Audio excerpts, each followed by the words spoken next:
ফারাক্কার BDO অফিসে তাণ্ডব। এর ঘটনা বিধায়ক মনিরুল ইসলামের বিরুদ্ধে এফআইআর করার নির্দেশ জেলা শাসককে নির্দেশ দেয় কমিশন। পাল্টা জঙ্গিপুরের এসডিওকে চিঠি লিখলেন মনিরুল ইসলাম। নির্বাচন কমিশনকে আক্রমণ করে আমি কোনো কথা বলিনি, নির্বাচন প্রক্রিয়াকে প্রভাবিত করবে এমন কোনো কাজ করিনি, নির্বাচন কমিশন এবং প্রশাসনকে সব রকম সাহায্য করতে প্রস্তুত, চিঠিতে এসডিওকে লিখলেন ফারাক্কার বিধায়ক মনিরুল ইসলাম। ফারাক্কা বিডিও অফিসে তাণ্ডবের ঘটনা, আর সেই ঘটনায় চিঠিতে লেখা হয়েছে, এসডিওকেই চিঠি দিয়েছে ফারাক্কা বিডিও অফিসে তাণ্ডবের ঘটনা নির্বাচন প্রক্রিয়াকে প্রভাবিত করবে এমন কোনো কাজ করিনি, এমনই কিন্তু বলা হচ্ছে মনিরুলের তরফে।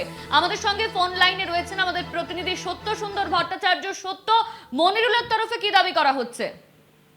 দেখো, ইতিমধ্যেই তুমি জানো যে নির্বাচন কমিশনের তরফে ফারাক্কার যে বিডিও অফিসে শুনানি কেন্দ্রে সেখানে ভাঙচুরের ঘটনাতে সেখানে সেই সময় উপস্থিত ছিলেন তৃণমূল কংগ্রেস বিধায়ক মনিরুল ইসলাম। সেক্ষেত্রে তার বিরুদ্ধে এফআইআর এর নির্দেশ দিয়েছে নির্বাচন কমিশন।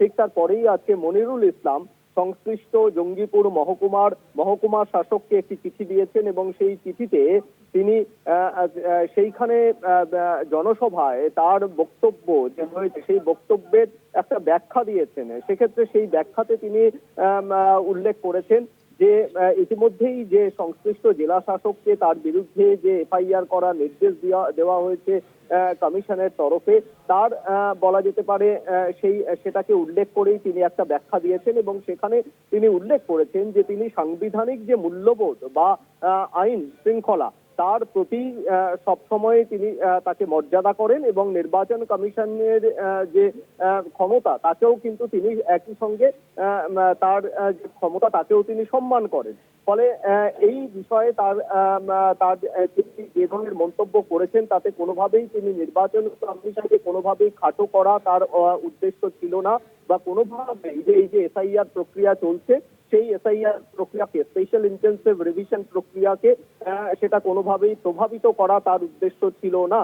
এবং ইতিমধ্যেই সুপ্রিম কোর্টের তার এই যে বক্তব্য, সেক্ষেত্রে সেই বিষয়টা যেটা এবং এসআইআর প্রক্রিয়া যেভাবে সুপ্রিম কোর্টের দ্বারা সেটা বিবেচিত হয়েছে বা ইতিমধ্যেই সুপ্রিম কোর্ট এতে হস্তক্ষেপ করেছে, সেক্ষেত্রে সংবিধানের যে 326 নম্বর অনুচ্ছেদে সেক্ষেত্রে নাগরিকদের যে ভোটাধিকার, সেই ভোটাধিকার প্রয়োগকে যাতে নিশ্চিত করা যায় সেই লক্ষ্যটা কিন্তু সংবিধানে রয়েছে।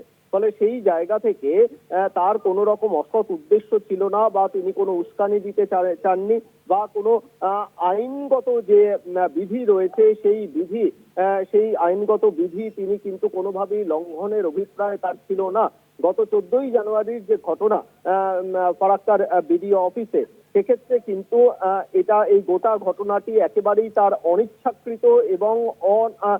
অনিচ্ছাকৃতভাবে হয়েছে এবং জেলা প্রশাসন বা নির্বাচন কমিশন যদি কোনো রকম ভাবে আইনসম্মত কোনো নির্দেশ দেয় তাহলে কিন্তু তার সঙ্গে তিনি সম্পূর্ণ রকম ভাবে সহযোগিতা করবেন, এমনটাই তিনি তার চিঠিতে উল্লেখ করেছেন এবং জঙ্গিপুর মহকুমা শাসককে এমনটাই ব্যাখ্যা দিয়েছেন তৃণমূল কংগ্রেস বিধায়ক মনিরুল ইসলাম। ধন্যবাদ তোমার সত্য। আমাদের সঙ্গে ফোন লাইনে ছিলেন আমাদের প্রতিনিধি সত্য সুন্দর ভট্টাচার্য।